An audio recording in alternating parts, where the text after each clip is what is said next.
Sí, Eh, buenas noches.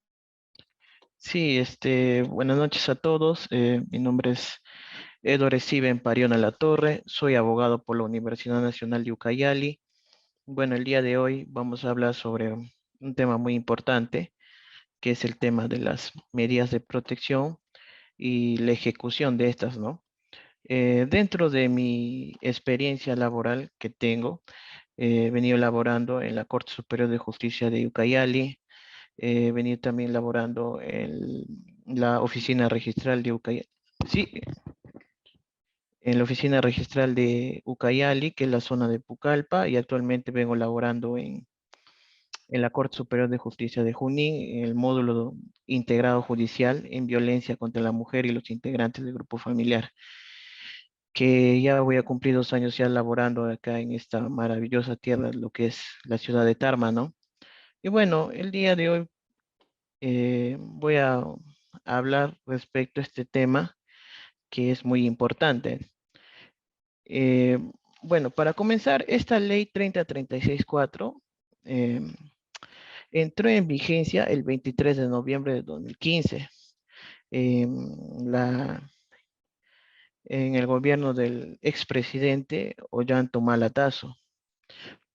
Posteriormente, al año siguiente, en noviembre del 2016, se implementó el reglamento de esta ley para que conjuntamente con la ley y el reglamento se adecúen a resolver estos casos de violencia contra la mujer y los integrantes del grupo familiar. Este proceso, que es muy importante, que es un proceso muy especial, se desarrolla en dos ámbitos, que es el ámbito tutelar y el ámbito sancionatorio, que el día de hoy prácticamente vamos a tocar lo que es el ámbito tutelar, que tiene como fin, sobre todo para nosotros los que trabajamos en los módulos integrados judiciales, de prevenir nuevos hechos de violencia. Por eso, dentro de la nomenclatura de la misma ley dice prevenir, sancionar y erradicar toda forma de violencia contra la mujer y los integrantes del grupo familiar.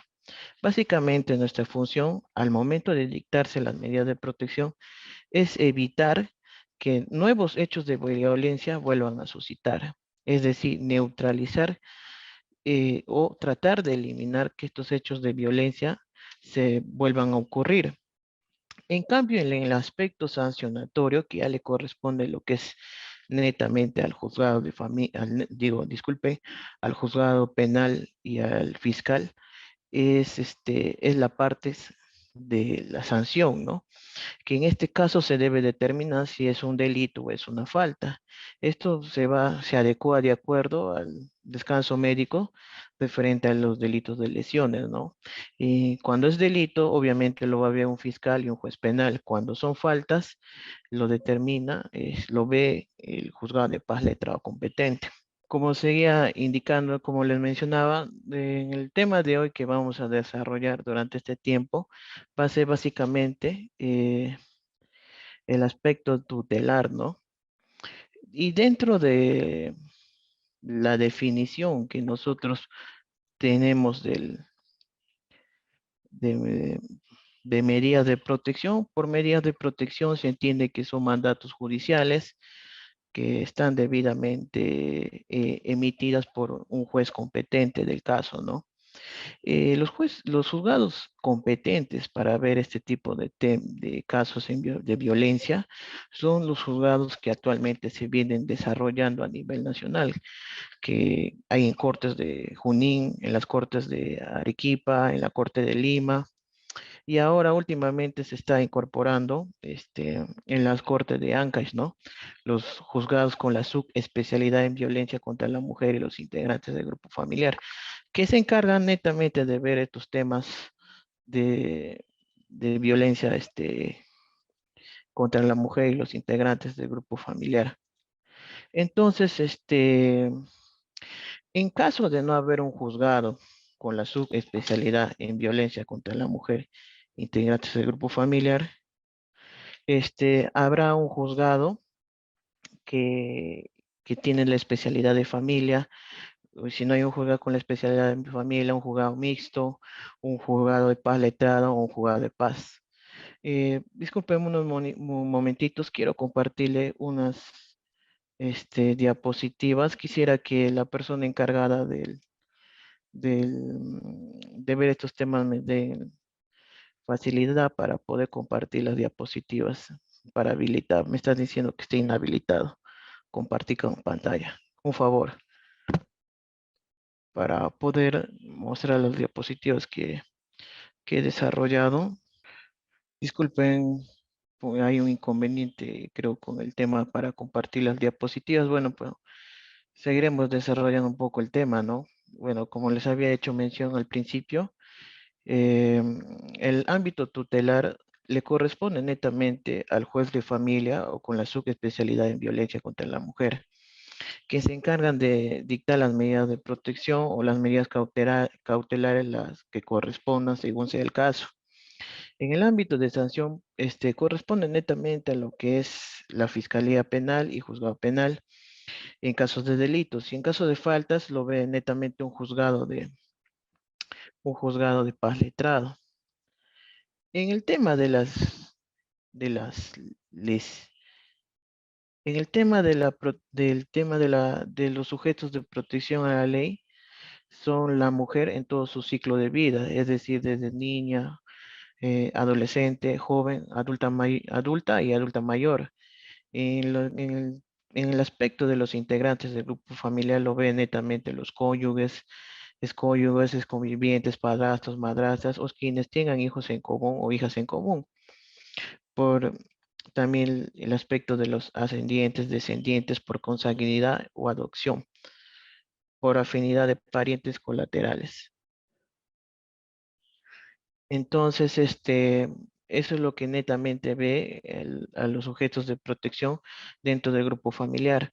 Y los que quienes habitan en el mismo domicilio, siempre que no medien relaciones contractuales o laborales al momento al momento de producirse los hechos de violencia. Bueno, pueden ver las diapositivas, disculpen, si me pueden confirmar. Sí. Ya. Ya, como seguíamos diciendo, los sujetos de protección son las mujeres en todos sus ciclos de violencia, los integrantes del grupo familiar. Mm. Ahora, en el tema de los sujetos de protección, lo que netamente nosotros vemos en el tema de esa frase que dice por su condición de tal, se refiere a un tema de cuando la mujer es violentada por el hecho de ser mujer, en el sentido de que cuando una mujer incumple algún rol estereotipado, al momento de incumplir esta función, es violentada por su agresor.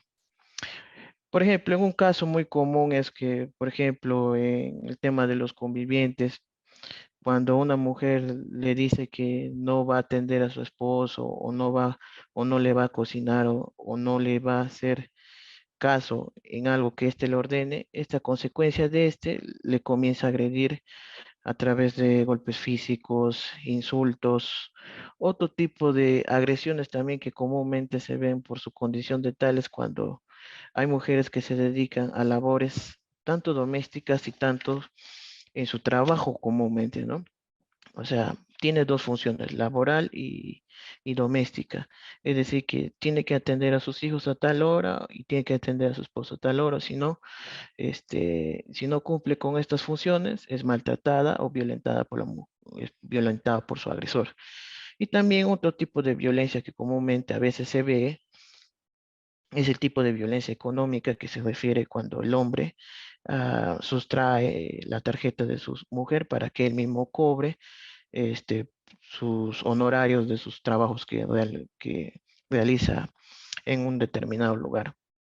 Ahora, la ley también ve el tema de los integrantes del grupo familiar, quienes están dentro del grupo familiar, como les había indicado hace un rato, ven estos tres puntos importantes, que es la relación de confianza, relación de poder y relación de responsabilidad. La relación de confianza es sobre todo, se refiere a que cuando es que víctima no está atenta a la violencia que le va a suscitar. Es decir, no tiene anteriormente dentro de su vida no ocurrió ningún hecho de violencia por parte de este presunto agresor, ¿no? Y entonces de la nada es agredida por esta persona. Eso básicamente se refiere a la relación de confianza. Es decir, en una discusión de mujer y de esposo y esposa, muchas veces ocurren discusiones, pero dentro de las denuncias que muchas veces estas personas ponen, indican que nunca fue violentada por su pareja, ¿no? Y que es la primera vez que es violentada por su pareja. En este tipo de relación es una relación de confianza. La relación de poder, disculpen, la relación de poder abarca lo que es el abuso que tiene el presunto agresor para su víctima, es decir, aprovecha sus condiciones tanto de edad y tanto de fuerza física para someter a la víctima y que esta persona haga todo lo que él quiera, ¿no? Que le haga caso, que le obedezca en todo lo que le diga. Esa es la relación del poder. La relación de responsabilidad va sobre todo cuando la agresión tiene el deber de cuidado contra la víctima. En ese caso, los padres con los hijos que tienen una relación de responsabilidad de cuidado con ellos. La relación también puede ser de los hijos a los padres, cuando estos son adultos mayores, personas de la tercera edad. Y también la relación de responsabilidad también abarca cuando una persona tiene el deber de cuidado para una persona discapacitada, cuando no puede cumplir o hacer sus actividades por propia cuenta. Eso sobre todo se refiere a la responsabilidad, a la relación de responsabilidad. Por eso es necesario que dentro del análisis que se haga para determinado caso, basta que una de estas tres relación de confianza, poder y responsable encuadre con el hecho denunciado, ya estamos hablando un hecho de violencia dentro de un contexto familiar.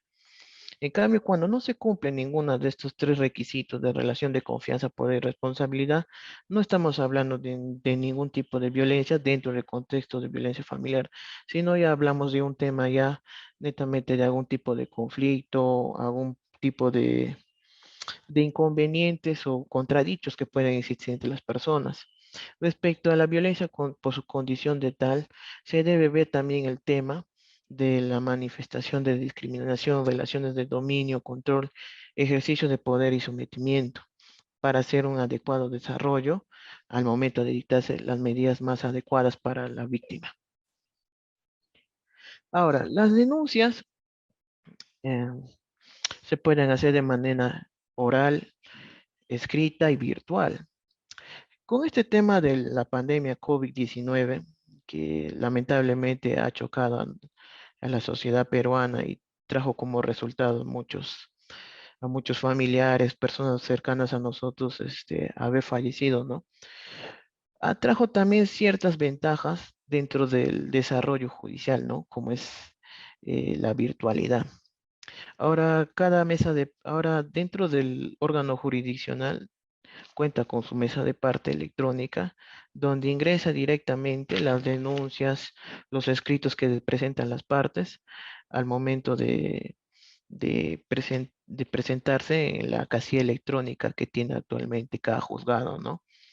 Ahora, con el tema que nosotros actualmente estamos trabajando, es un tema del el expediente judicial electrónico, que nosotros lo decimos el eje, ¿no? Son muchas veces de las denuncias que mandan de las comisarías, de los centros de emergencia de mujer o de alguna fiscalía, entran ya directamente a la bandeja del secretario judicial, ¿no? Y que el secretario judicial deberá proyectar si considera necesario, ¿no? Las medidas de protección cautelares que correspondan o en todo caso un no al lugar de las medidas de protección. Es por eso que ahora con ese desarrollo tecnológico que actualmente existe, ya no vemos ya lo que son los expedientes, ¿no? Físicos, esos que se cosían y se foliaban. Ya directamente ya hay expedientes electrónicos donde las partes tienen un ambiente propio y pueden revisar a través de una computadora el expediente, ¿no? Porque cuenta con las piezas procesales de los actos judiciales que se desarrollan en un determinado expediente. Lo común en ver un expediente acá en lo que es referencia a lo que es este proceso especial es lo común, ¿no? La denuncia, el auto de dictado de medidas de protección o cautelares, o en todo lugar, en todo caso, uno al lugar, los oficios que se remiten a las dependencias competentes, ¿no? Para la ejecución y también a la fiscalía, que también se manda el oficio correspondiente para que proceda a hacer las diligencias que consideren necesarias, ¿no? Ahora, como estaba mencionando, las denuncias pueden ser escritas. Ahora, los canales de recepción de las denuncias que tenemos actualmente son las fiscalías penales de turno o las de familia, son las comisarías y son los juzgados, que son los juzgados especializados o con la subespecialidad, los juzgados de paz, los juzgados mixtos, los juzgados de paz letrados, los juzgados de paz y son donde se pueden recepcionar las denuncias, ¿no? También bueno, en el caso de la policía, obviamente al momento de tomarse la denuncia, la policía manda el informe policial que contiene el acta de declaración de la víctima, los oficios remitidos para el área de medicina legal, que son remitidos al juzgado dentro de los 24 horas que se pone en conocimiento la denuncia. Los actuados bueno, la comisaría se encarga de remitir en original a la Fiscalía Penal de turno y en copia certificada al juzgado para que dicte las medidas de protección. En caso de la Fiscalía también se levanta un acta de la declaración de la víctima y mediante oficio se manda los actuados que ha recabado el fiscal y solicitando que se dicte las medidas de protección. Ahora, en los juzgados se cuentan con áreas de atención al usuario, de recepción de denuncias, donde se tiene un formato muy especial, donde se llenan las denuncias, se practican las fichas de valoraciones en las dependencias también antes mencionadas, y se toma la declaración de la parte. Entonces, una vez que se toma la declaración de la parte y se practica la ficha de valoración, se corresponde hacer las evaluaciones correspondientes dentro del equipo multidisciplinario en el área de psicología. En caso de menores, en casos de personas discapacitadas y en casos de personas adultas mayores, nosotros también contamos con una trabajadora social que hace el seguimiento correspondiente al domicilio real de esta parte. Y en base a los documentos que se presentan, obviamente posteriormente del dictado de medida de protección, eh, se remite cuando se considera necesario a la Fiscalía Penal. Bueno, obviamente la Fiscalía Penal, de acuerdo al protocolo que ellos tienen de medicina legal, ellos ya hacen una pericia psicológica y un examen de conocimiento médico, bueno, que les servirá al momento de las investigaciones que consideren necesarias. Ahora, en este tema de la virtualidad, antes de pasar al otro punto, también hay una línea 100 en donde se puede hacer la denuncia a través de llamada telefónica. Incluso en los juzgados también tenemos el área de atención al usuario, en donde también se puede interponer las denuncias. Por eso dejamos en nuestra página oficial el número de los anexos y todo para que las partes, bueno, para que no haya inconvenientes en el tema de que vivan lejos o por un tema económico que no tiene el dinero suficiente para irse hasta el juzgado, poner su denuncia, pueda poner su denuncia a través de la llamada telefónica. Y esos son los medios o los canales de recepción de denuncia que sobre todo trata de facilitar a la víctima para que interponga su denuncia correspondiente. Bueno, las personas facultadas a denunciar puede ser cualquier persona perjudicada o cualquiera en otro a su favor. Ahora con esta última modificatoria que hubo el 23 de marzo del presente año, que es la ley 31.715, tiene como requisito la identificación del denunciante, que es un punto muy importante, porque dentro de este proceso también hay facultad de interponer una denuncia de manera anónima. Pero al momento de denunciar se debe identificar a la persona quién está poniendo la denuncia, si es a favor de sí misma o a favor de la otra persona. ¿Por qué esto es importante? Porque esta información que nosotros tenemos de la denuncia que nosotros recepcionamos en nuestros juzgados y el dictado de la medida de protección le servirá a la fiscalía para hacer sus primeros actos de investigación. Porque muchas veces cuando no se logra identificar a la parte, de cierta manera, es un punto de quiebre a veces en estos procesos y muchas veces por esos tipos de temas también se podría archivar el caso. Ahora, otras, la Defensoría del Pueblo también está facultada a interponer denuncias. Los profesionales de salud y educación, de igual manera, están facultados a poner las denuncias. Los centros de emergencia de mujer que cuentan con abogados y también que cuentan con un equipo multidisciplinar, también están facultadas para interponer las denuncias a favor de la víctima. Muchas veces ya las víctimas ya vienen a personarse o interponen su denuncia con ya un abogado de algún centro de emergencia o de repente de manera particular. Respecto a este tema de la denuncia, muchas veces las personas dicen, no voy a denunciar por un tema de que no tengo el dinero suficiente para contratar a un abogado o no tengo el dinero suficiente para estar pagando por una tasa o un arancel y todo eso, ¿no? Pero en este caso, este proceso es completamente gratuito. No hay necesidad de estar pagando abogado porque la misma parte puede interponer su denuncia en las sedes que yo he mencionado. Incluso puede, si no quiere poner su denuncia en esas sedes, puede presentarlo de manera escrita. Puede presentarlo sin la firma del abogado, lo puede hacer y poner su denuncia y está. Ahora, dentro de las listas de denuncias se cuentan con ciertos medios probatorios que van a ser tomadas en cuenta por el juzgado. Y estas también serán puestas también o plasmadas en las resoluciones judiciales y serán derivadas a la Fiscalía Penal competente. Como lo había hecho mención hace un rato, estas son las entidades facultadas para recepcionar las denuncias. En cada una de ellas se tiene que tomar la ficha de valoración.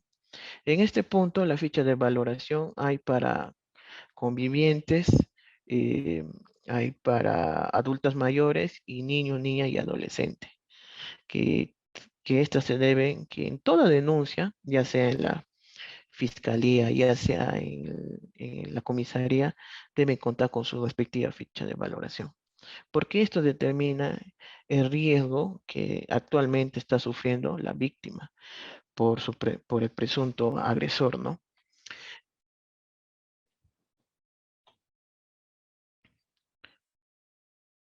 Y como les había hecho mención también, estos son los juzgados competentes para conocer estos temas de violencia, ¿no?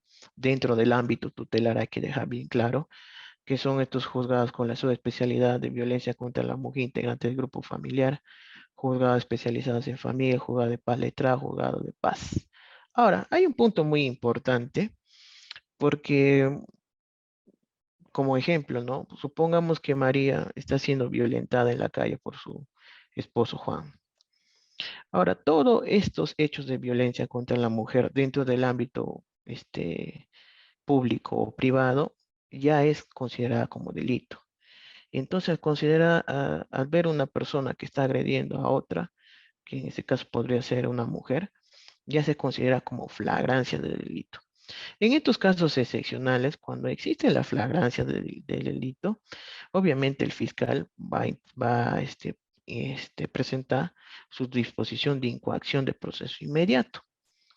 Entonces, al momento del proceso de la incoacción de proceso inmediato, el juez de investigación, que es el competente a ver estos temas, va a dictar en misma audiencia las medidas de protección que considere necesaria. En esos casos, en casos excepcionales, se ve que el juez de investigación preparatoria dicta las medidas de protección en casos de flagrancia cuando se incoa el proceso inmediato. Bueno, medidas de protección. Las medidas de protección, como había dicho anteriormente, son mandatos judiciales que tienen como finalidad salvaguardar la integridad física, psicológica y sexual de la persona. Y también ver el aspecto económico. evitando que estos actos de violencia sean neutralizados en su totalidad, así como prevenir que estos hechos de violencia vuelvan a suscitar. Como había dicho al principio, dentro de la nomenclatura de prevenir, sancionar y erradicar la violencia contra la mujer integrante del grupo familiar, nuestra labor básicamente consiste en prevenir que estos hechos de violencia vuelvan a suscitar. En sanción les mencioné que los juzgados penales y fiscales penales se ven de la parte de sanción. Ahora, ustedes se preguntarán, ¿y erradicar? Erradicar básicamente es un trabajo en conjunto de todas las instituciones, tanto públicas y privadas, referente a estos temas de violencia. Porque es un trabajo en conjunto que todos debemos hacer.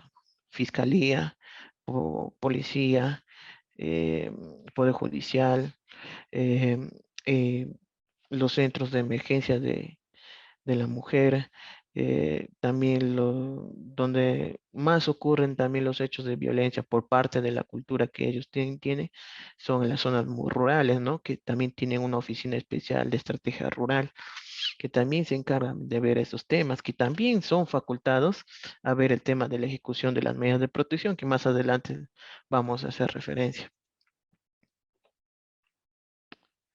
Ahora, la naturaleza jurídica de las medidas de protección es de sui generis, de tutela urgente y diferenciada, que tiene carácter sustantivo autónomo, pero que a la vez es temporal, a través del cual pretende salvaguardar a la mujer o los integrantes del grupo familiar ante indicios mínimos de violencia, por lo que deben otorgarse de forma inmediata, célere y razonable. Ello con el fin de garantizar la integridad psicofísica, dignidad, la libertad de las personas víctimas de violencia. Se debe dejar claro que dichas medidas de protección no constituyen estricto sensu de una medida cautelar. Este es en referencia a lo que en su momento el Tribunal Constitucional, a través de la sentencia 3378-2019-PA/TC16, indica, ¿no? Que estas medidas de protección son sui generis y son de manera temporal e inmediata. Al referirse al de manera temporal, es que las medidas de protección no son cosas juzgadas. Es decir, que una vez dictadas, ahí termina y no hay punto de quiebre, ¿no? Que se pueda modificar, cambiar o ampliar. Como había dicho, en estos temas de violencia son temas que tienen diversas fases y que se desarrollan. Por ejemplo, el riesgo que puede tener una víctima el día de hoy puede ser severo, pero de acá a 3 o 5 o 6 meses puede ser leve. Por eso muchas veces al ver con los informes con que se remiten los órganos de ejecución, se varían las medidas de protección, se modifican. O de repente una persona que entró con la denuncia de riesgo leve, se dictó las medidas de protección con riesgo leve, esta aumenta y si más adelante de 3 a 5 o 6 meses se vuelve un riesgo severo. Entonces por eso se dice que las medidas de protección son variables y son temporales y si son de forma inmediata porque son de un proceso célere que imagínense, se dictan medidas de protección dentro de 24 horas sin importar el tipo de riesgo, es decir, moderado, leve o severo, se dicta 24 horas y cuando no se puede determinar el tipo de riesgo, se dicta dentro de las 48 horas, de acuerdo a la modificación última que tuvo con la ley 3171-5. Se dicta ahora las medidas de protección a través de las audiencias y cuando el juez considera necesario, prescinde de la audiencia y dicta las medidas de protección. Objetivo. De acuerdo a lo que dice el artículo 32 del tubo de la ley 3036-4, señala, el objeto de las medidas de protección es neutralizar y minimizar los efectos nocivos de violencia ejercida por la persona denunciada y permitir a la víctima el normal desarrollo de sus actividades cotidianas, con la finalidad de asegurar su integridad física, psicológica y sexual o la de su familia y resguardar sus bienes patrimoniales. El objetivo principal. Me refiero a este punto muy importante. Lamentablemente, la violencia es un círculo vicioso de no acabar. Comienza con tensión, tensión explosión y luna de miel, que es la reconciliación, ¿no? Lamentablemente esto va girando, girando, girando, llegando a un punto de que a veces termina como un feminicidio.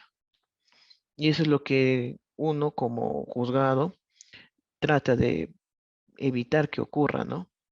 Porque lamentablemente este círculo gira, gira, gira. Porque hay muchas veces que cuando se dictan las medidas de protección, las partes dicen, no, pero quiero retirar mi denuncia y todo eso. No, pero yo con mi pareja ya hemos llegado a términos y nos hemos reconciliado por el bienestar de nuestros hijos y un montón de cosas. Ahora, con el tema de la ley 3034, que durante el 2015 hasta la actualidad ha sufrido una serie de modificaciones, sobre todo para adecuarse al Código Penal, ¿no? Al Código Penal y también para fortalecer la lucha contra este tema que actualmente viene suscitando, ¿no? Que es el feminicidio, que hace poco, si no me equivoco, hubo un tema de feminicidio de una señora que su esposo su pareja, su expareja, le incendió con gasolina y lamentablemente la señora murió. Sobre todo la fortaleza el empeño de cierta manera que le está poniendo, que ya se está comenzando a crear estos juzgados con la subespecialidad, es de un buen aporte para tratar de ver que estos causas y no vayan aumentando. Eso es lo que se trata de buscar, que estos hechos de feminicidio no sucedan nunca más. Pero lamentablemente, no solamente, como dije, no solamente se tiene que mirar por un lado y decir, no, también es el Poder Judicial, también es Fiscalía, también es la policía, que la policía juega un rol muy importante, ¿no? Que se encarga de ejecutar las medidas de protección. Si yo en mi medida de protección digo, hágase el retiro de tal persona por considerarse que es un hecho de riesgo severo, y la policía no va, no cumple con esa función, y lamentablemente la señora, a los 2 o 3 días de haber sido notificada la medida de protección, es asesinada a consecuencia de esa medida de protección, entonces sería solamente papel lo que sale y no se está cumpliendo lamentablemente. Ahora actualmente, se está haciendo muchas charlas y talleres, tanto de la Comisión de Acceso a la Justicia de Género por parte del Poder Judicial, que estas capacitaciones y talleres llegan también para la policía, ¿no? Que ellos juegan un rol muy importante dentro de la ejecución de las medidas de protección y que se debe cumplir, obviamente, ¿no? Ahora, el tipo de medidas de protección son las que tenemos acá.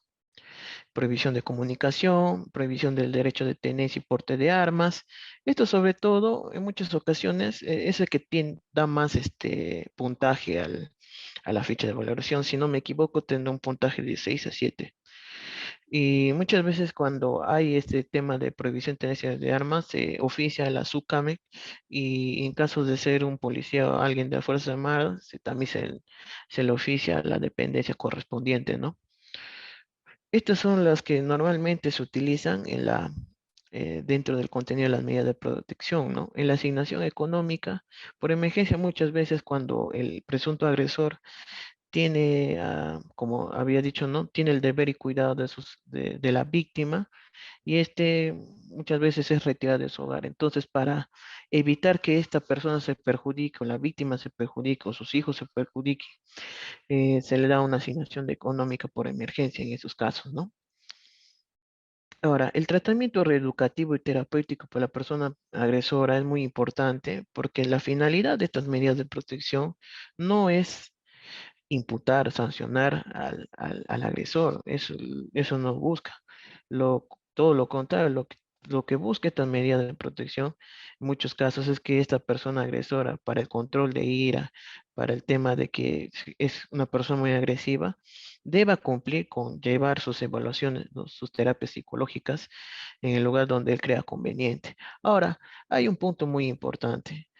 Por ejemplo, yo como secretario, o no, yo como juzgado que emito una medida de protección, no voy a mandar al mismo centro hospitalario o al mismo hospital o misma clínica donde va a hacer sus terapias la víctima, ¿no? porque ahí estaría contraviniendo la protección que debo dar a la víctima con medida de protección. Por eso es adecuado que cada parte vaya a lugares distintos para que hagan sus terapias psicológicas. En este caso, en el tema educativo terapéutico, siempre hay que, dentro de por eso a las personas que se dedican al litigio, siempre deben observar ese punto respecto si hay esa frase, dije, bajo el apercibimiento de remitirse copias certificadas por incumplimiento, por incumplimiento de las medidas de protección por el delito del 368 del Código Penal, ¿no? Porque, por ejemplo, yo te notifico el día de hoy y mañana 28 te notifican a tu casa y si tú no cumples con las terapias psicológicas, obviamente que se hará efectivo el apercibimiento de mandarte copias por el delito de resistencia y desobediencia a la autoridad. Por eso cada agresor que tenga bueno, el abogado que vea esa nómina, esa parte de la escritura que dice la resolución, debe tomar en cuenta eso porque podría ser perjudicial para su patrocinado, ¿no? Lo que trata de esta medida de protección son reglas de conducta que cada parte debe cumplir, porque muchas veces también dentro de las medidas de protección también se le llama también un poco la atención a la presunta víctima, a la víctima, cuando muchas veces estos hechos de violencia a veces suceden por hechos que no tienen nada que ver con el caso. Por eso se pone a veces que se trate de evitar hacer discusiones en presencia de sus hijos por cuestiones por cuestiones personalísimas, ¿no? Diciéndole a las dos partes que traten de evitar cualquier tipo de conflicto. En la parte resolutiva de la resolución se le pone y se le indica eso, ¿no?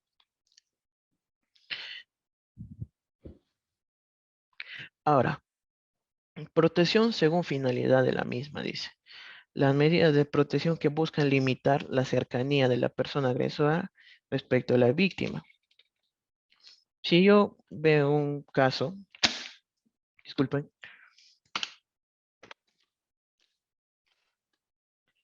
o sea, como dije, ¿no? Cada caso es diferente y se deben dictar las medidas de protección de acuerdo a los hechos que sucedan.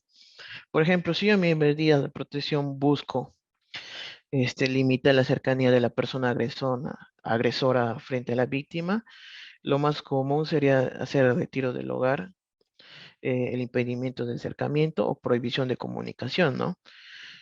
Que esos serían los tres puntos básicos para tratar que la víctima no tenga ningún tipo de comunicación con la persona agresora. Muchas veces sucede que dentro de las apelaciones que presenta, los presuntos agresores indican que ellos han tenido cercanía a la víctima, pero no con la víctima, sino con el fin de ver a sus hijos, ¿no? Por eso es necesario tener en cuenta que dentro de las medidas de protección en la parte resolutiva deben indicar el impedimento de acercamiento o proximidad a la víctima con fines de agresión. Una cosa es diferente acercarte a la casa de la madre de tus hijos con la finalidad de ver a tus hijos y otra muy diferente es acercarte a la víctima para violentarla nuevamente. Son dos cosas muy diferentes, no es lo mismo. Ahora, otro tipo de agresión también se puede cometer a través de los correos electrónicos, Facebook, vía epistolar, a través de las llamadas telefónicas. Por eso dice prohibición de todo tipo de comunicación con la víctima. Ahora, de las medidas que buscan proteger la integridad y bienestar de la víctima, tratamiento psicológico. Este es un punto muy importante porque de cierta manera las medidas de protección también buscan el bienestar de la víctima y que y que esta persona esté bien emocionalmente. Por eso estos tratamientos para la víctima, el tratamiento terapéutico educativo para el agresor, son totalmente gratis. Son totalmente gratis y lo pueden hacer en el domicilio más cercano de cada persona, ¿no? Con el fin de que ellos no puedan gastar para sus pasajes si es que les quedan lejos, ¿no? El albergue de la víctima en un establecimiento en el que se garantice su seguridad. Muchas veces eh, la víctima ya no quiere estar en el mismo sitio que su agresor. Y es por eso que hace retiro voluntario, que también se deja constancia en las medidas de protección que se hace el retiro voluntario. Y si no tiene un lugar donde vivir, se le da alguna facilidad de que pueda estar en un lugar que ella considera adecuado, ¿no? Para el bienestar de ella misma. Prohibición del de derecho de tenencia y porte de armas. Esto es muy importante, como había mencionado, porque este es el que saca más puntajes en las fichas de valoraciones. Por eso también los abogados también deben tener en cuenta que al momento de revisarse la denuncia deben ver qué parte del resultado de las fichas de valoración está dando más puntaje, ¿no? Comúnmente es este que da. Por eso, al momento de tomarse la evaluación de la ficha de valoración, debe indicarse qué tipo de arma, ¿no? Puede ser una pistola, una escopeta o tal vez pueda ser algún cuchillo. Por eso se debe dejar constancia qué tipo de arma comúnmente podría utilizar esta persona, ¿no? Medidas que buscan proteger los bienes y seguridad económica para la persona víctima. Inventario de bienes, asignación económica, prohibición de disponer, enajenar o otorgar prenda, hipoteca, bienes, muebles o inmuebles en común, que esto es muy importante, porque como les había mencionado en un punto al principio de esta exposición, es que muchas veces no se le toma en cuenta o no se evalúa bien el tema de violencia económica, ¿no? Que muchas veces hay mujeres que ellas no cobran su sueldo y cobra su pareja y que su pareja lo gasta, lo despilfarra. También ocasiones que de repente ese bien inmueble o mueble es propiedad netamente de la víctima y esta es vendida o sustraída también podría ser. Y ese es un tipo de violencia económica que comúnmente, bueno, se ve muy común en donde yo actualmente estoy laborando en la ciudad de Tarma, que muchas veces las mujeres no son las que cobran, sino son sus esposos, sus convivientes, son las que cobran. También se ve en violencia económica, que es muy importante cuando el padre no cumple con la pensión de alimentos de sus hijos, no cumple con la pensión de alimentos de sus hijos y se les da una asignación económica de emergencia, sin perjuicio de que ésta también sea vista en un juzgado de paz letrado competente, ¿no? Remitiendo los actuados que correspondan.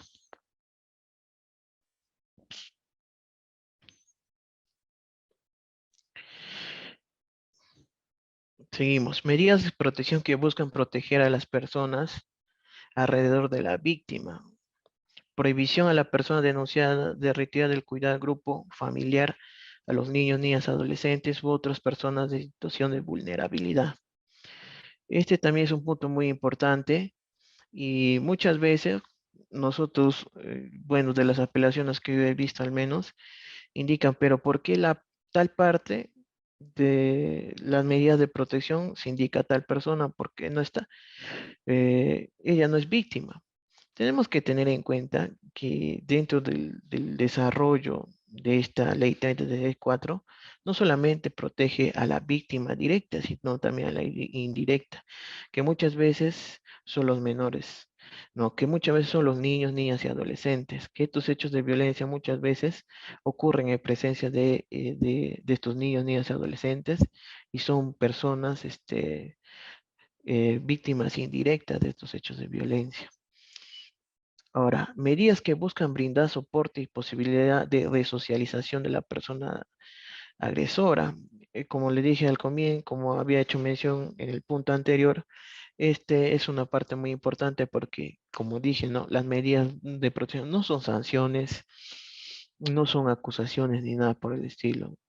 Se puede decir que son formas de que la persona trate de manejar su personalidad, su conducta, sus temas de ira o cualquier cosa que podría ser que esta persona se vuelva agresiva. Eso es lo que se busca, ¿no? Evitar que esta persona continúe con los hechos de violencia. Eso, por eso se dice, ¿no? Pero las medidas de protección tienen un plazo para caducarse. Obviamente que tienen un plazo, Obviamente que no hay un plazo, disculpen. Yo creo que las medidas de protección dejan de existir o se archivan o se dejan sin efecto cuando las partes cumplen, en este caso el agresor, cumple con cada uno de los mandatos impuestos por el juez. Por eso el mejor consejo que se podría dar es que el presunto agresor cumpla con todas las medidas de protección. Si el juez te dice, haz tu terapia, haz tu terapia. Si el juez te dice no acercarte con fines de agresión a la víctima, no lo hagas. Si el juez te dice, disculpe, ¿aló? El audio.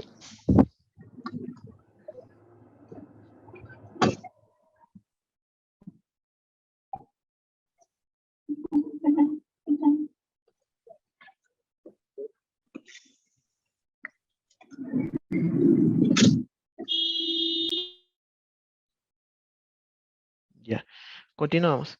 Eh, como les estaba diciendo, las medidas de protección buscan eso, ¿no? Que las partes eh, trata de salvaguardar la integridad de la víctima y también, de cierta manera, trata también de que el presunto agresor vaya a cometer un delito, que muchas veces puede ser el feminicidio, como había hecho mención en el punto anterior.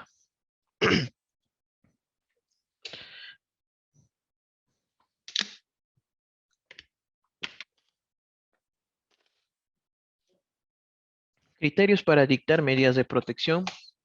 Los criterios que comúnmente se utilizan, aparte de los criterios que había mencionado, que se puede desarrollar en un contexto de violencia familiar, que es en los casos de integrantes del grupo familiar y por su condición de tal, cuando hay una situación de discriminación o subordinación hacia la mujer por incumplimiento de algún rol estereotipado. También se tiene que ver estos puntos muy importantes, el resultado de la ficha de valoración, los antecedentes policiales o sentencias, la relación entre la víctima con la persona denunciada, diferencia de edades, relación de dependencia entre la víctima y persona denunciada, condición de discapacidad, situación económica y social de la víctima, gravedad del hecho y la nueva agresión, otros aspectos que denoten. Por eso digo, ¿no? Muchas veces se piensa que las medidas de protección son unas plantillas, cambio tu nombre, pego tu nombre, lo cambio, pongo violencia física, psicológica y se acabó. Para cada caso se tiene que hacer un análisis. Por eso hay dos principios muy importantes que rigen ahí. El principio de razonabilidad y el principio de proporcionalidad que se adecua a los hechos, es decir, no va a ser lo mismo un hecho de violencia que un hecho de violencia psicológica, no va a ser lo mismo un hecho de violencia psicológica que una económica.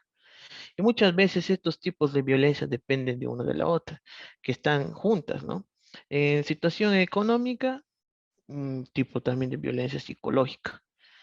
Entonces, no es lo mismo un caso que supongamos que, que supongamos un caso como por ejemplo, ¿no? Una tentativa de feminicidio a un hecho de insultos, ¿no? No es lo mismo. Para cada caso se dicta una medida de protección correspondiente.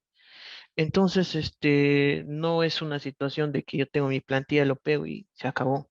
Se tiene que hacer un análisis. Por eso dije el principio de racionalidad y proporcionalidad, que los hechos que se narran deben ser, que los hechos que se narran en la denuncia se debe adecuar o debe ser proporcional a las medidas que se están dictando. Ahora, disculpe, Una preguntita, por favor. sí, Con, dígame. con respecto a los criterios para dictar medidas de protección, ahí encontramos que se refiere a la edad. Cuando se refiere a la edad, se habla de asimetría de edades. ¿A partir de qué edad estaríamos hablando de una asimetría de edad en relación a una pareja, por ejemplo?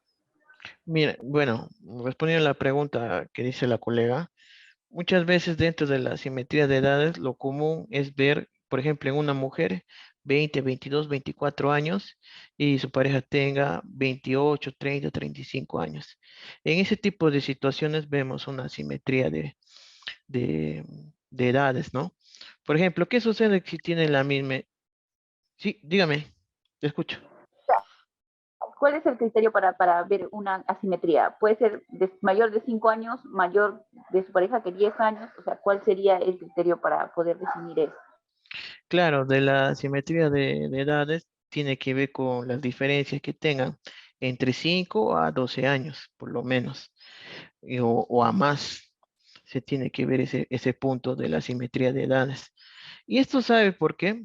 Respondiendo a la pregunta que usted dice, porque muchas veces la condición física de un varón no es la misma que una condición física de una mujer. El hombre por su misma contextura o por la misma fuerza física que tiene, puede someter a la víctima. Entonces, a través de la fuerza, a través de ello, puede someter y subordinar a la víctima y que este agresor ordene todo lo que ella debe cumplir, ¿no? Por eso también se ve el tema de la simetría y también otro punto también para aumentar ahí la dependencia. Muchas veces sucede que los hombres no quieren que sus parejas trabajen, ¿no? Ellos quieren trabajar para que sigan pagando las cosas correspondientes del hogar y todo eso. Muchas veces dicen, no, no quiero que trabajes, quiero que te quedes en la casa, hacer las labores que dedícate a cocinar, a lavar y todo eso. Pero lo hacen con la finalidad de que la víctima pueda depender económicamente de su pareja y que tienen la idea de que si estas personas si le siguen manteniendo, siguen apoyando económicamente, le tienen a su merced y control, ¿no? Y el día que suceden este tipo de cosas, por eso es muy importante el tema de la entrevista, ¿no? En el tema de la entrevista que se realiza, a fin de no revictimizar también, porque es un punto muy importante, muchas veces dentro de las denuncias que se remiten no están muy claros ciertos puntos. Por eso el juez está en la facultad de entrevistar a la víctima y hacer ciertas preguntas. Entre estas ciertas preguntas le hace el tema de la dependencia económica. En el tema de la dependencia, si trabaja o si trabaja o se dedica a algún oficio o solamente trabaja el señor denunciado. Por eso y cuando dicen, no, yo no trabajo, trabaja mi pareja, entonces el juez consigna en el acta de entrevista, en la resolución de las medidas de protección. Espero haber absuelto su pregunta, doctora. Bueno, y continuamos, ¿no? En el tema de la ficha de valoración, se ve el tema que es leve, moderado y severo. En el tema de leves, de 0 a 12, en el tema de moderados, de 13 a 21. En el tema de severos, de 22 a 44. Este punto de la ficha de valoración es muy importante para poder determinar el riesgo que actualmente está suscitando, ¿no?, en la víctima. Y como dije, ¿no?, el tema de violencia es variable, con el tiempo va cambiando. De lo que es leve, de acá a 5 o 6 meses puede ser severo, o de lo que es severo puede ser leve. Y en base a ese punto se modifica o se puede ampliar las medidas de protección.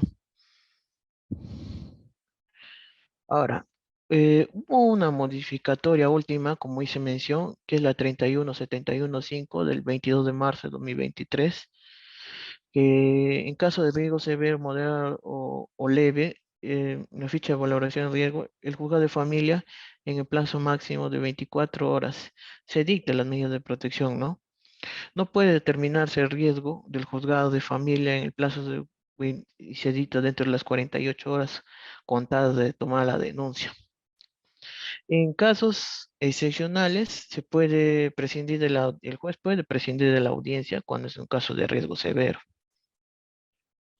Ahora este punto también es importante. Aló. Una pregunta. ¿Se puede contradecir la ficha de riesgo, de valoración de riesgo?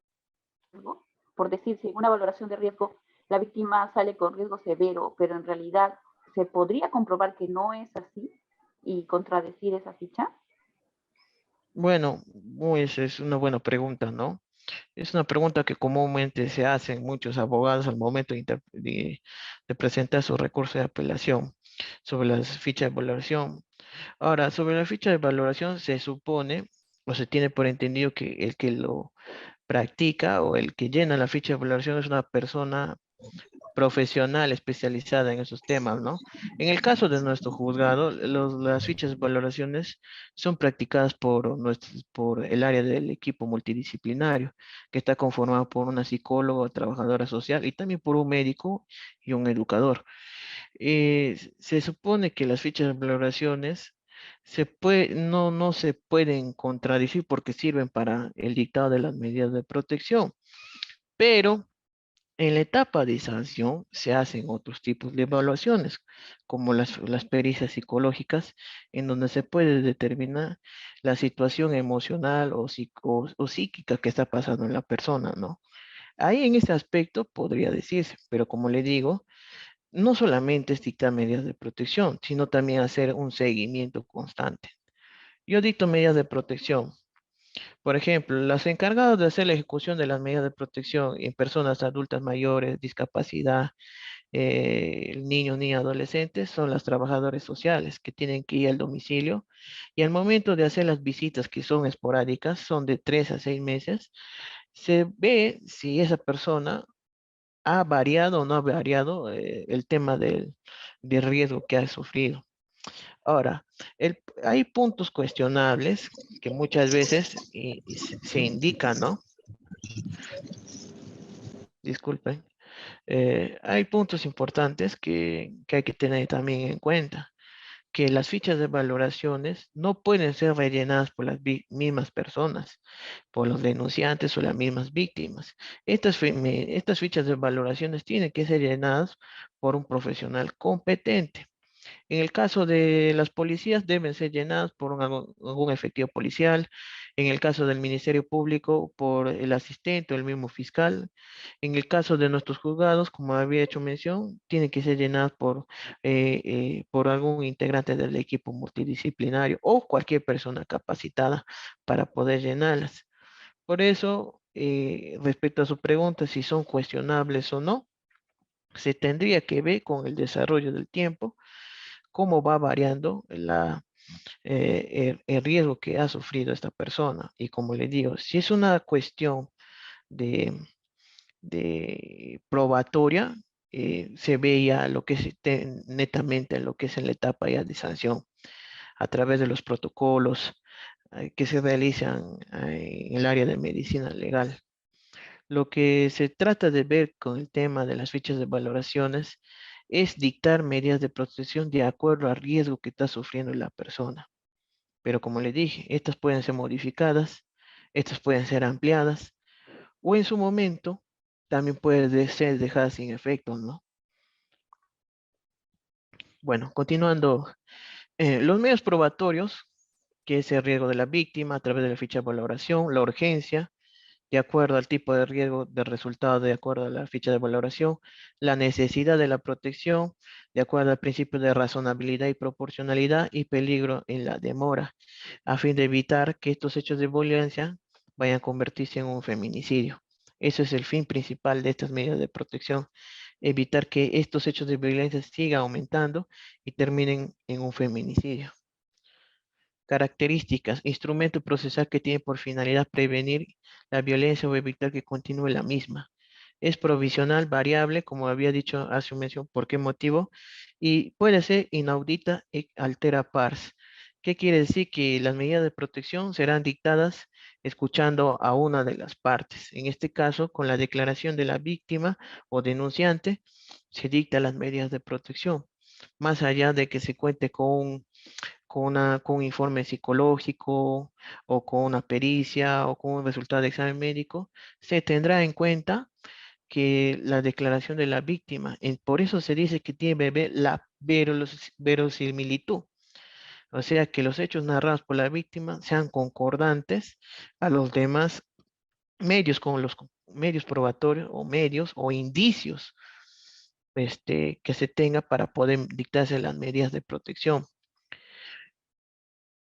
Hay un principio, yéndonos un poco a un tema, hay un principio muy importante que voy a compartir, Espero que la organizadora de este evento me deje compartir algunos artículos que, bueno, yo tengo, ¿no? Referente a lo que es la naturaleza del proceso tutelar, que es bien desarrollada por el doctor Iván Sarabia Quispe, ¿no? Que habla del principio de pro víctima. Si en el proceso penal vemos presunción de inocencia, que nadie puede ser condenado mediante una sentencia debidamente motivada debidamente motivada, ejecutada y todo eso. Y también hay otro principio, el nebis in idem, si no me equivoco, que es un principio que en caso de no hay dudas referente al investigado de que es culpable, puede, y no habiendo otros medios probatorios más que determinen la, la acusación en su contra, debe ser dejado en libertad. Esos principios son los que abarcan mayormente en los procesos penales, pero hay un principio que también abarca dentro del aspecto tutelar, que es el principio de pro víctima. ¿En qué consiste el principio de pro víctima? El juez de familia, el juez con la especialidad de familia, en caso de dudas entre dictar o no dictar medidas de protección, dictan medidas de protección a fin de poder salvaguardar la integridad de la víctima. Este principio es muy importante y se debe tomar en cuenta al momento de dictarse la medida de protección. En caso de que el juez tenga duda de dictarse por no contar con otros medios más para adecuar, solamente tiene la declaración de la víctima, dicta medidas de protección, las más adecuadas que considere, ¿no? Como yo digo, ¿no? Muchas veces de las apelaciones que yo he podido leer hablan de presunción de inocencia, hablan que se le ha acusado al presunto agresor, que un montón de cosas. Pero no estamos en un aspecto de sanción. Lo que busca el aspecto tutelar es proteger a la víctima a través de las medidas de protección y no solamente, como dije, ¿no? Es proteger a la víctima, es tratar de evitar que el presunto agresor vaya a cometer un delito. Esa es la finalidad de las medidas de protección que tiene. Ahora, hay un punto muy importante que también quiero hablar sobre el decreto legislativo 1470, que es salió promulgada el 27 de abril del 2020, ¿no? En plena pandemia, que de repente se dejará sin efecto ya a partir del 25 de mayo del presente mes, que indica que no se prescinde de las audiencias en temas de las medidas de protección. Actualmente hay juzgados que están llevando audiencias referente a lo que son medidas de protección a través del Google Meet o cualquier otro medio electrónico que considere necesario, ¿no? Y, y se está llevando las audiencias de formas virtuales, algunas presenciales, se está llevando audiencias de seguimiento de medidas de protección, pero hay juzgados que solamente prescinden de las audiencias y dictan las medidas de protecciones y se notifica a las partes. Y se notifica, disculpe, a las entidades encargadas de la ejecución de las medidas de protección. El decreto de urgencia a través del decreto supremo, disculpe, decreto supremo 03/2023 CA, se extiende la emergencia sanitaria por 90 días hasta el 25 no, desde el 25 de febrero de 2023, como le digo, probablemente más con esta última modificatoria que hubo en la ley, ya se deje sin efecto este decreto legislativo 1470 y ya comienza a haber audiencias respecto al dictado de medidas de protecciones y también al seguimiento y verificación del cumplimiento de las medidas de protección, que es muy importante también, que más adelante vamos a hablar. Ahora, como le dije, ¿no? En el artículo 35 del tubo de la ley 3034, indica que las medidas de protección son variables y estas pueden ser de oficio, a pedido de parte, por el fiscal o cuando haya ya una sentencia condenatoria del juzgado penal. De oficio es cuando el juez toma conocimiento del resultado de los informes periódicos realizados en la etapa de ejecución de medidas de protección.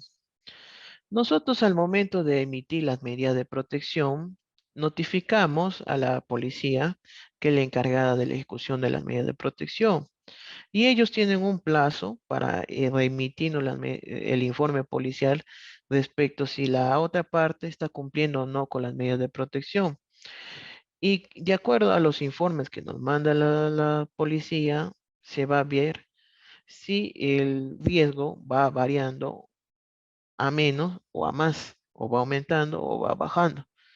Entonces, es importante tener los informes de la policía para saber el estado situacional actual de la víctima. Es muy importante. A pedido de parte, la víctima solicita que se deje sin efecto las medidas de protección. Muchas veces esto ocurre cuando las personas comienzan o las parejas comienzan a reconciliarse, ¿no? Como dije hace un rato, la violencia tiene estas etapas, ¿no? Eh, Primero tensión, violencia y reconciliación.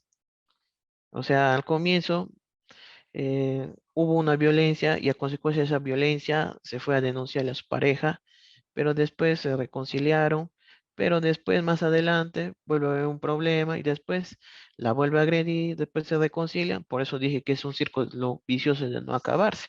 Respecto a este punto, es necesario verificar mediante los informes de la policía si, si se está cumpliendo o no con las medidas de protección y aparte también de ello, también se debe verificar si las partes están cumpliendo también con las terapias psicológicas que les ha ordenado también el juzgado. Porque si no, no se va a dejar sin efecto las medidas de protección. Se tiene que ver como, no solamente se ve, bueno, en el siguiente punto indica, el juez toma conocimiento de la sentencia o disposición de archivo de la investigación de investigación y proceso penal o faltas que originó las medidas de protección. Este es un punto muy importante donde muchas personas hacen la pregunta, pero si ya se archivó el caso, ¿por qué no dejar sin efecto las medidas de protección?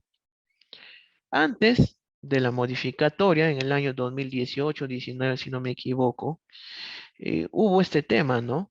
Que las medidas de protección, cuando se archivaba un caso, o cuando el fiscal disponía el archivo del caso, el archivo del caso lo remitía el fiscal al juzgado o en todo caso la parte, el presunto agresor presentaba una copia del archivo y se dejaba sin efecto las medidas de protección en esa época.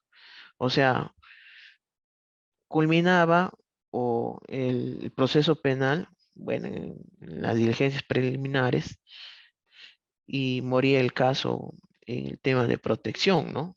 Eso era automáticamente así antes de la modificatoria en esos años, ¿no? Ahora con la modificatoria no es posible eso, ¿no? Le da la opción al juez evaluar el caso y citar a audiencia también le da la facultad para ver si puede ampliar, modificar o dejar sin efecto las medidas de protección a través del archivo que se presenta de la Fiscalía. Recordemos que este proceso es especial regulado en la Ley 3034 se desarrolla en dos ámbitos. Dos ámbitos que son completamente independientes. El resultado de uno no va a jalar al otro. O sea, el resultado que salga de un ámbito, el resultado de un archivo no va a afectar nada al ámbito tutelar. Por eso dicen que no son etapas, son ámbitos, porque las etapas son preclusivas, porque cada uno de estos ámbitos se desarrollan de manera independiente. No depende de la una ni depende de la otra. Por eso, al momento de presentarse la disposición de archivo, como lo hice mención, se tiene que evaluar si las medidas de protección se dejan sin efecto, se amplían, se modifican. Por eso se debe hacer un análisis de cada una de las disposiciones que emite el juez. No solamente es una disposición de archivo y automáticamente se deja sin efecto la medida de protección. Se tiene que ver que cada una de las disposiciones se hayan cumplido. Variación de medidas. Preexistencia de medida de protección. Hechos nuevos que permitan variar la medida de protección. condiciones de riesgo de la víctima y que han desaparecido se mantienen y audiencia complementaria. La persistencia de medidas de protección, que siguen, si siguen vigentes o no, hechos nuevos, se ha dictado medidas de protección, pero la señora vuelve a denunciar, vuelve a denunciar que sigue siendo víctima por parte del presunto agresor. A esto se refiere a hechos nuevos de denuncia. En este caso, se amplían las medidas de protección, se vuelven un poco más drásticas de las que se dictó al comienzo, ¿no? Condiciones de riesgo de la víctima. Por eso le digo, los informes que son remitidos de la policía y las visitas que realizan las trabajadoras sociales determinan la actual situación de la víctima, cómo está, ¿no? Y la audiencia complementaria, donde se valora cada uno de los puntos que se está tocando. En la audiencia, sobre todo, se hará una audiencia de seguimiento. Agarro mi expediente, lo reviso y digo, el retiro del hogar, el informe de la policía indica que sí, el señor se retiró. Eh, y el informe de la policía indica que la señora no ha vuelto a ser agredida. Veo eso en el informe policial. Que el señor está cumpliendo con sus terapias, sí, efectivamente el señor está cumpliendo con sus terapias. Presentaron un escrito o un documento del centro hospitalario, del hospital, que el señor está cumpliendo con sus terapias y que su última sesión será el 28 de mayo y ahí finalice sus sesiones terapéuticas. Esas son una forma de seguimiento que realiza el juez para poder determinar si se deja o no sin efecto las medidas de protección o se modifica. Como le dije, ¿no? Al comienzo, la medida de protección es un auto judicial que no tiene cosa juzgada y que es variable de acuerdo al estado situacional de la víctima. Apelación. La apelación es un punto importante porque las medidas de protección son notificadas a las partes procesales, que en este caso son la víctima y el presunto agresor, y son notificadas a través del medio más célere, ¿no? Como le dije al comienzo, se le notifica a través del WhatsApp, que es el medio más común que actualmente estamos utilizando para poder notificar a las partes de forma inmediata a través del WhatsApp. Hay personas que no cuentan con WhatsApp, sobre todo en zonas como, por ejemplo, Tarma. La mayoría son personas que son del campo, que se dedican al comercio y que no cuentan con un celular adecuado para notificarse por WhatsApp. A esas personas se les va a notificar su domicilio real. En estos casos, cuando se notifica a las partes a sus domicilios o a través de WhatsApp o cualquier otro medio electrónico, CLR, estas tendrán un plazo de 3 días para poder apelar, si están o no están de acuerdo con las medidas de protección. Si no están de acuerdo con las medidas de protección, interponen recurso impugnatorio. Entonces, esta apelación se concede sin efecto suspensivo. ¿Qué quiere decir eso? Que las medidas de protección seguirán vigentes hasta que se resuelva en segunda instancia. Por eso he visto también muchas veces dentro de los escritos de apelación solicitan que en el momento del escrito se deje sin efecto las medidas de protección. O muchas veces la policía también, siendo un poco errada, muchas presentan sus informes que tal persona, que el presunto agresor se acercó a sus instalaciones indicando que apeló y por tanto en el informe policial indica que se deje sin efecto las medidas de protección, pero la apelación se concede sin efecto suspensivo. Al momento de, de estar de vuelta hacia las cédulas de notificación del concesorio de apelación, se eleva el expediente al segundo jerárquico, ¿no? A la segunda instancia, que es la sala. En este caso, nosotros contamos con una sala mixta acá en la ciudad de Tarma, en donde se envían los expedientes. Ahora, con el tema del eje, ya no es necesario ya crear un cuaderno o un cuaderno de apelación, todo se le manda por el sistema. Eso es lo ventajoso de los expedientes electrónicos que actualmente nosotros tenemos. Cuando llega a sala ya corre traslado o remite al juzgado, disculpe, al fiscal de familia, este, la apelación y el cuaderno de apelación para que haga su dictamen dentro de los 5 días. Después de ese plazo, cuando llega el expediente, en el plazo de 3 días, se hace el vista de la causa y después 3 días más se remite la resolución en segunda instancia de confirmar o no las medidas de protección, que es un plazo aproximadamente, si no me equivoco, será de 11 a 12 días para que se haga el auto de vista para referente a las medidas de protección. Ujú. Ahora, las entidades encargadas de la ejecución de la medida de protección, como ha hecho mención hace un rato, es la PNP, pero no solamente la PNP, también el Serenazgo, con la ayuda del Serenazgo, el equipo multidisciplinario, los centros de salud mental comunitario. Cuando no se cuente con la PNP o con un equipo multidisciplinario, en zonas rurales mayormente se cuenta con algún centro hospitalario, con una DEMUNA, con una INAVIF, con una estrategia rural o gobiernos locales, que actualmente estoy viendo que en uno de los distritos de Tarma, que es Tapo, cuentan con una oficina de estrategia rural, en donde los anexos desde el mismo distrito a veces quedan a 5 o 4 horas desde la ciudad principal, ¿no?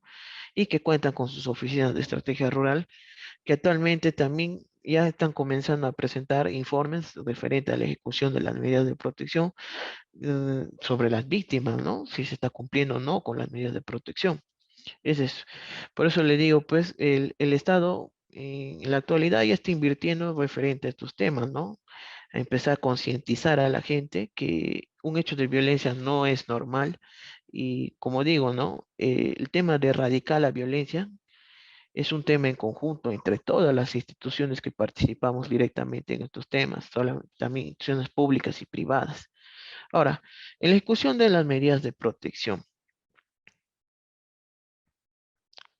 la PNP cuenta con un sistema que es el SIGPOL y cuenta con un sistema que es el sistema georreferencial y cuenta con un mapeo donde indica pues las direcciones a las cuales deben ir de las víctimas para dar el seguimiento de las medidas de protección.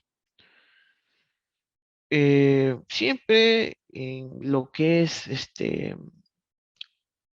en casos de riesgo severo, dentro de las medidas de protección se ordena los patrullajes constantes al domicilio de la víctima, porque muchas veces, como dije en algún comienzo, estas víctimas pueden ser haber sufrido alguna tentativa de feminicidio, es decir, que hayan sido golpeadas hasta ser desmayadas o haber sido hincadas con algún cuchillo u otro objeto punzocortante o cualquier otro, ¿no? Y esas víctimas son las que mayormente necesitan una protección muy adecuada y muy urgente sobre todo. Por eso, cuando las medidas de protección se dictan, también se ordena los patrullajes constantes al domicilio de la víctima. Es este punto muy importante, ya que de esa manera se va a poder salvaguardar la integridad de la víctima y evitar que esta persona vuelva a ser agredida por el presunto agresor. Por eso es que actualmente también se está contando con un botón de pánico, ¿no? Que es un aplicativo que tienen las víctimas, que tienen las víctimas en su teléfono celular y que también cuentan con las computadoras de la PNP, ¿no? Que cuando activan este botón de pánico, el policía tiene que estar sí o sí en el domicilio para tratar de salvaguardar la integridad de la víctima. Muchas veces este tema del botón de pánico a veces no se cumple por un tema de que no hay una buena capacitación respecto a este tema. Pero actualmente en el artículo 31 del TUO indica sobre el incumplimiento de funciones de los trabajadores, ¿no? Si, por ejemplo, yo no cumplo con mi rol fundamental, que es de ejecutar la medida de protección, aparte de acarrear algún tipo de sanción administrativa, también me puede acarrear algún tipo de sanción penal, que si no me equivoco está en la 272, 273 o 278 del Código Penal sobre el incumplimiento de funciones, que no solamente abarca la Policía Nacional, sino también abarca también a nosotros mismos, los que trabajamos en el Poder Judicial, a no supervisar si la policía realmente está haciendo una ejecución de medidas de protección o hacer un impulso del expediente respecto al seguimiento de las medidas de protección, porque también nos acarrea como incumplimiento de nuestras funciones. Informe de cumplimiento de las medidas de protección. El primer informe que remite la policía debe ser dentro de los 15 días de notificar la denuncia. En caso de riesgo severo, son 5 días de notificar las medidas de protección. Adicionalmente, indica que pueden ser cada 6 meses en leve, moderado, y cada 3 meses en casos de riesgo severo.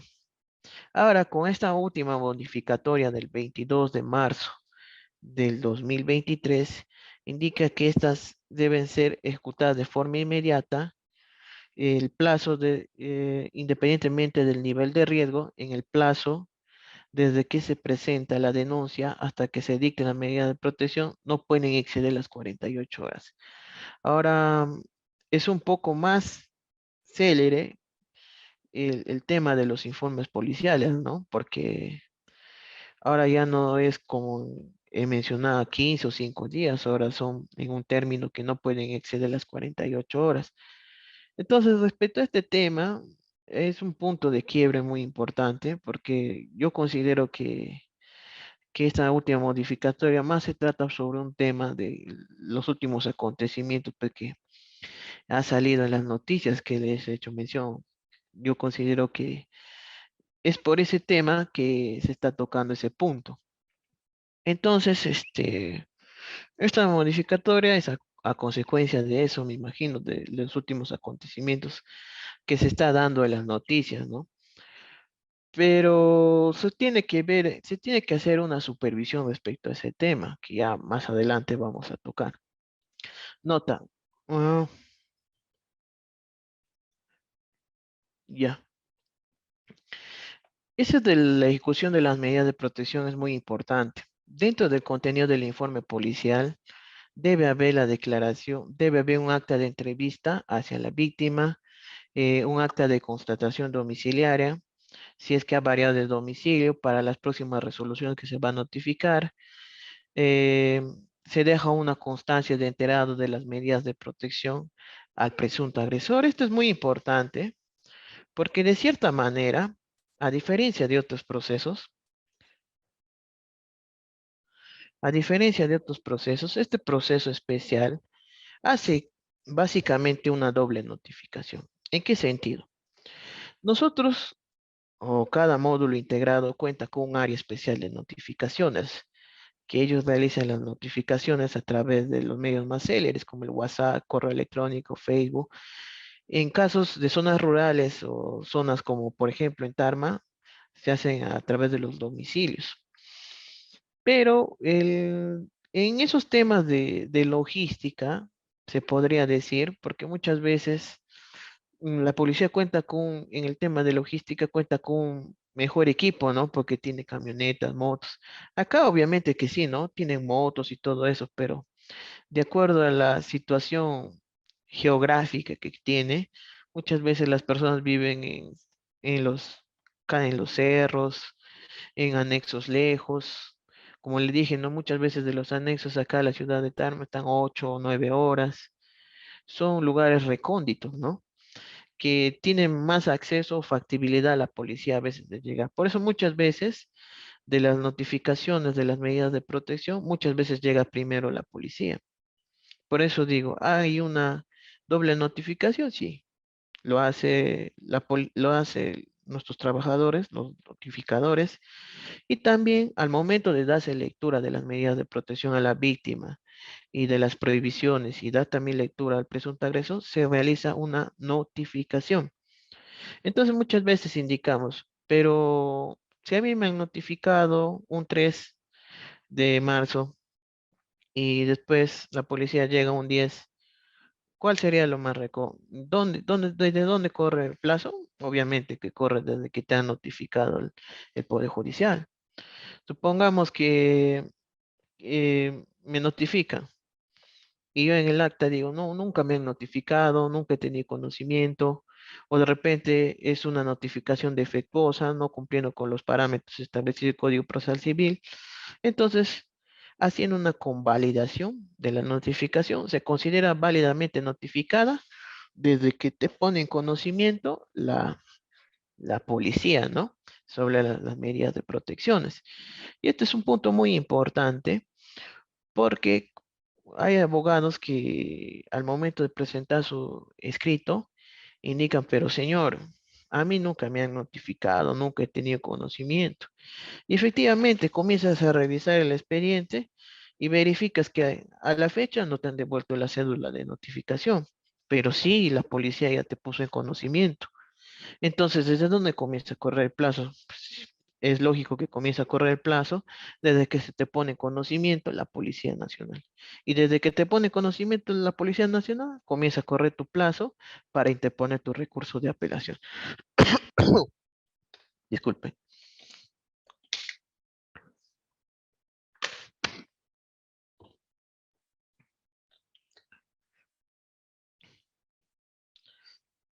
Este es del tema de la convalidación de notificación, ¿no? Que les estaba haciendo mención. Que la policía da lectura de las medidas de protección, aparte de dar la lectura de las medidas de protección, en el informe policial deja constancia que se le entregó una copia de las medidas de protección tanto al agresor y a la víctima. Entonces, desde ahí se comienza a correr el plazo, salvo que hasta la fecha no se haya notificado por parte del Poder Judicial. Desde ese momento se comienza a correr el plazo. Mira, este es un punto muy importante que el reglamento nos indica. No solamente el juzgado de familia con la subespecialidad de familia dicta medidas de protección y de ahí se acaba. Dentro de los momentos de la actuación judicial tenemos el trámite, tenemos eh, el plazo impugnatorio y otro momento también es la ejecución o caso contrario, cuando no se da no al lugar a las medidas de protección, se archiva. Se archiva, se notifica a las partes, no interposición, recurso de apelación. Dentro de otros días se saca el auto de archivo y se manda el expediente al archivo general correspondiente. Pero cuando se dictan medidas de protección, habiendo ya cumplido el plazo y estando las partes válidamente notificadas, ya sea por parte de la comisaría o por parte de los trabajadores del Poder Judicial, comienza a correr el plazo de ejecución de las medidas de protección. Ese es un momento procesal que muchas veces nosotros vemos en estos casos, ¿no? En donde ya se está dando así que las medidas de protección están comenzando a ejecutarse. Pero, como todo juzgado, se tiene que hacer un control de plazo. Y el control de plazo se hace de acuerdo al plazo que he mencionado anteriormente, que aparte del primer informe debe haber informes adicionales, de acuerdo al tipo de riesgo. Pueden ser 3 meses, pueden ser 6 meses. Por eso el secretario encargado de hacer el control del plazo debe tener un cuaderno o una hoja o en su computador un Excel que indique ya tal fecha era para que me mande el siguiente, es para que me mande el siguiente informe. Si no me manda el siguiente informe, estoy facultado a solicitar que me mande el informe de acuerdo a lo que señala el artículo 45.3 del reglamento, que dice, en caso de no recibir el informe sobre ejecución de la medida de protección, el juzgado solicita dicho informe a la entidad competente en los plazos señalados en el mismo artículo, sin perjuicio de comunicar al titular de la entidad respectiva para la determinación de responsabilidades que le corresponde, que es las responsabilidades por incumplimiento de trabajo, abarca pues una sanción administrativa y también una sanción penal, de acuerdo a lo que le señala el artículo 31 del tubo de la ley 3036.4. Así que cada uno debe cumplir sus funciones conforme lo establece la ley, a fin de evitar responsabilidades, ¿no?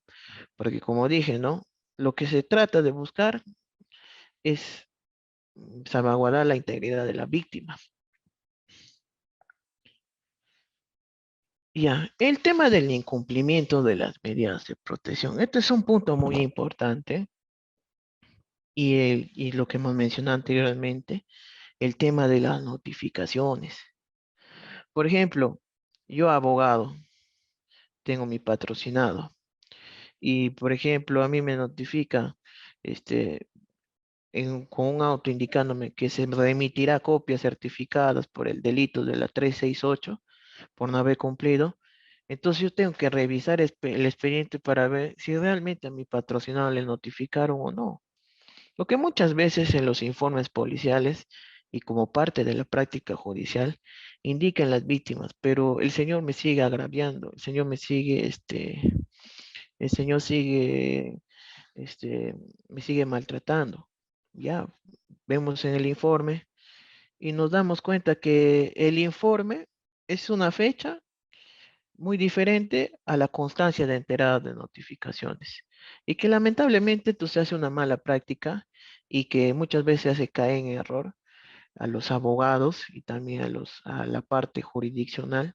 Por ejemplo, en mi acta de entrevista policial es de fecha 26 de marzo, pero mi constancia de enterado es del 29.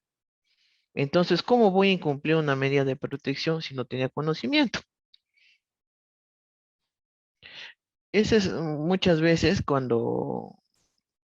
donde se puede evitar o se puede apelar incluso a ese auto, indicando que se declara la nulidad de ese auto judicial sobre el envío pues, de copias certificadas por incumplimiento de las medidas de protección, que más allá de un incumplimiento ya abarca un delito, que es la 368, que es el delito de resistencia de desobediencia a la autoridad. Por eso el tema de notificaciones es un tema muy importante, porque se supone que una notificación es un acto que pone en conocimiento a las partes del contenido de la resolución del contenido de las resoluciones judiciales. Y si yo no tengo conocimiento del contenido de las resoluciones judiciales, ¿por qué me van a mandar por incumplimiento?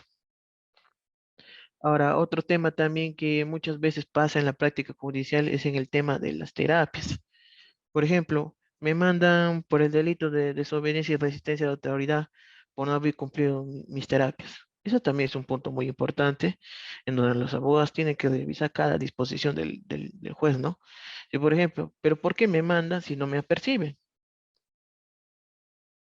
No resulta lógico que me puedan mandar por delito de desobediencia y resistencia a la autoridad si no me aperciben eh, en el mandato. Por ejemplo, prohíbase a Juan Pérez acercarse a María a 100 metros. Se acabó. Pero posteriormente saco una resolución indicando, mándese copias. Pero si no me apercibieron, la ley te puede indicar que el incumplimiento de la medida de protección acarrea un delito. Pero si no hay un apercibimiento, la misma ley te indica que dentro del contenido de las medidas de protección debe haber sí o sí este apercibimiento del 368 en casos de acercamientos con fines de agresión, en casos de no retirarse, retirarse bajo este apercibimiento, en casos de terapias con este apercibimiento. Por eso es muy importante tener en cuenta o leer bien el contenido de la parte resolutiva de las medidas de protección, porque puede ser un punto a favor para su patrocinado en ese aspecto, ¿no? 368. El 368, como había dicho, es el delito de resistencia y desobediencia a la autoridad. El 368 tiene como bien jurídico protegido las órdenes o disposiciones emanadas de la Corte Superior emanadas de la Administración Pública, las medidas de protección dictadas dentro del ámbito de hechos de violencia contra la mujer y los integrantes del grupo familiar.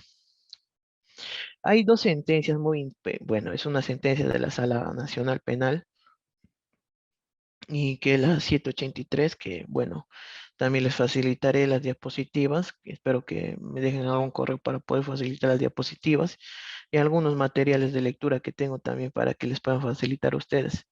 Pero esta última casación a mí me resulta muy interesante, la casación 763-2021 Ancash, que dice, cabe precisar que el aludido cuerpo legal no indica de modo alguno que para la aproximación de la acción legal debe exigir un apercibimiento previo.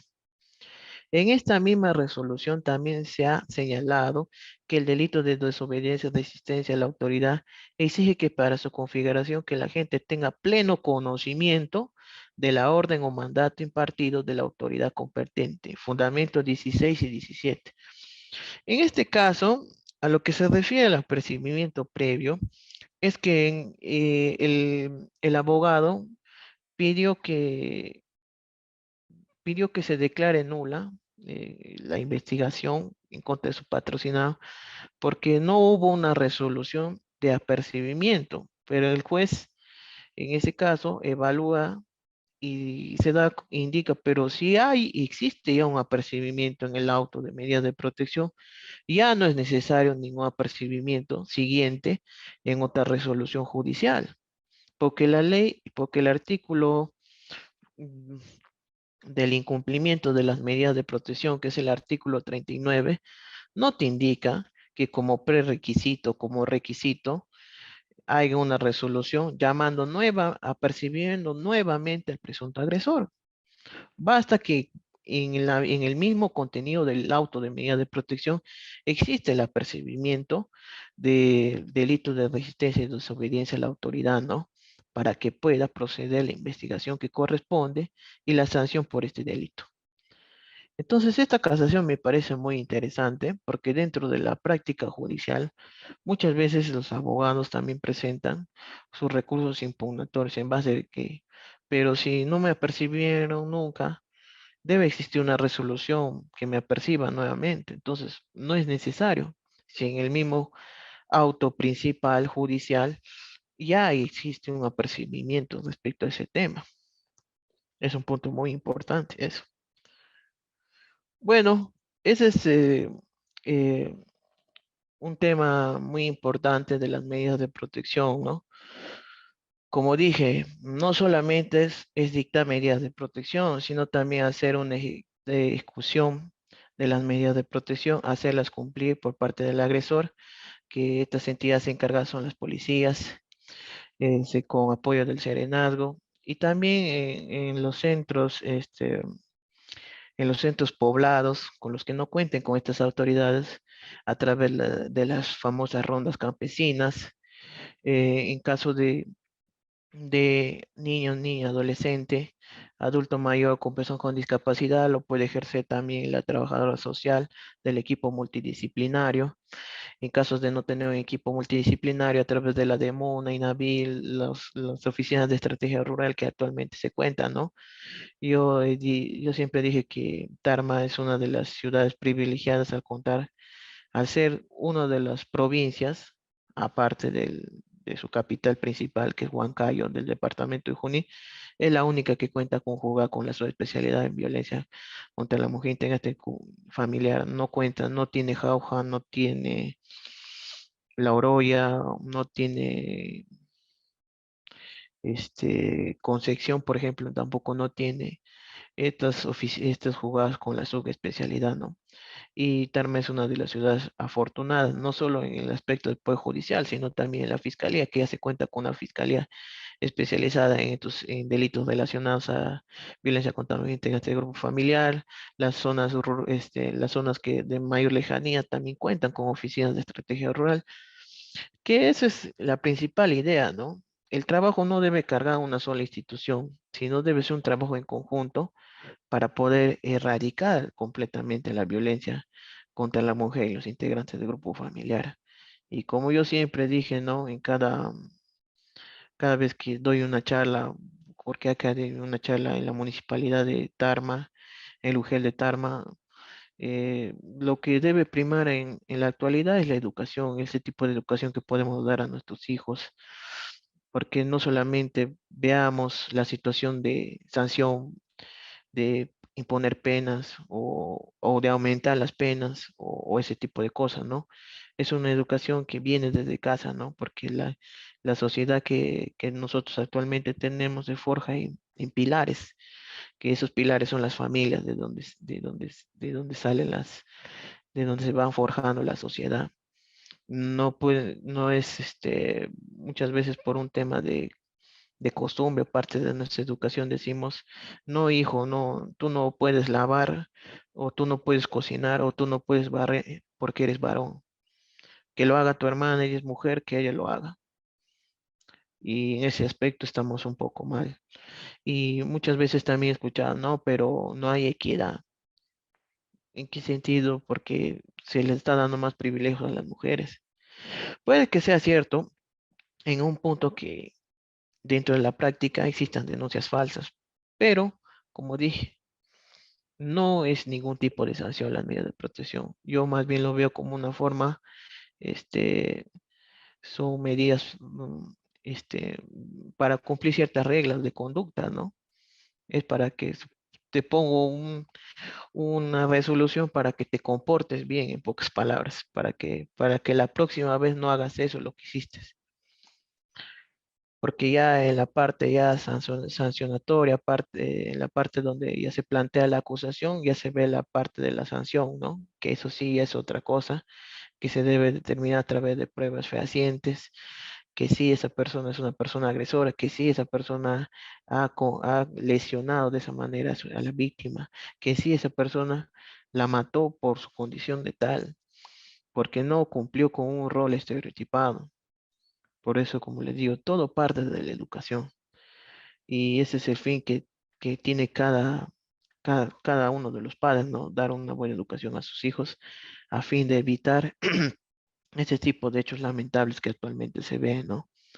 Porque todos, como dije, ¿no?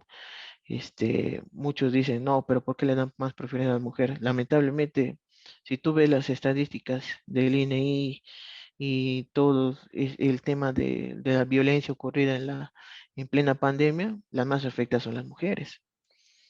Las que mueren más por este tipo de hechos son mujeres. Último salió el tema de este caso que incendiaron a una mujer, le prendieron con gasolina y a los días murió. Un caso muy serio y similar al de Ivy Ágreda, de un compañero que no quiso, que ella no quiso estar con él, no quiso tener una relación amorosa y como venganza por no querer tener una relación amorosa con este agresor, la prendió y le quemó fuego y la mató. A los días, a las semanas o al mes creo murió.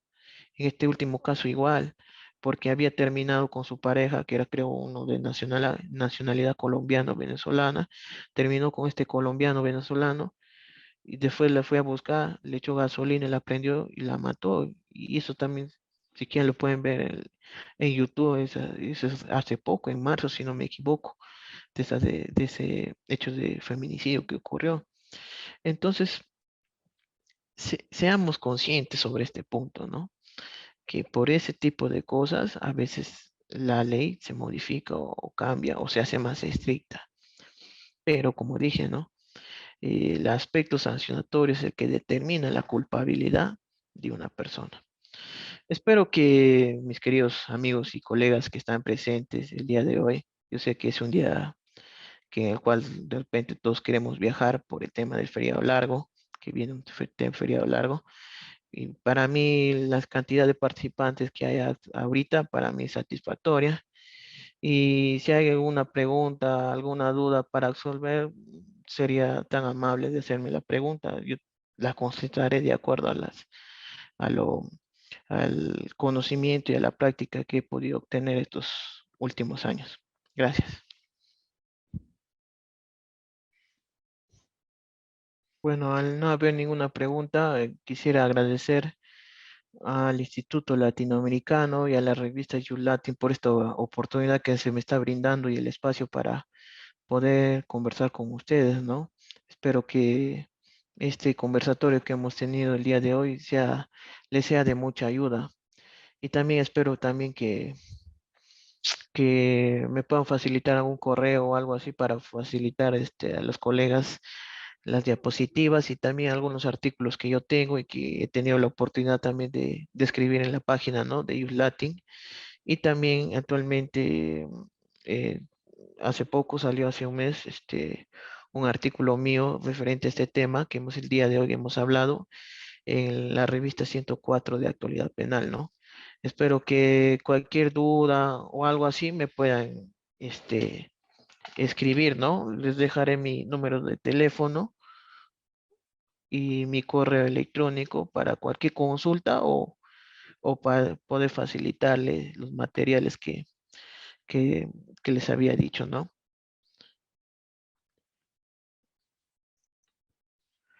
Dejaré mi correo personal y mi número de teléfono para que puedan escribirme por ahí o puedan para facilitar los artículos que he hecho mención, ¿no? Porque yo sé que este tema, al ser un tema nuevo, es de mucho interés para las personas. Y espero que para la próxima oportunidad, se pueda hablar ya del aspecto sancionatorio, ¿no? De la ley 3034, que sería bueno tocar también el tema de feminicidio. Muchas gracias a todos.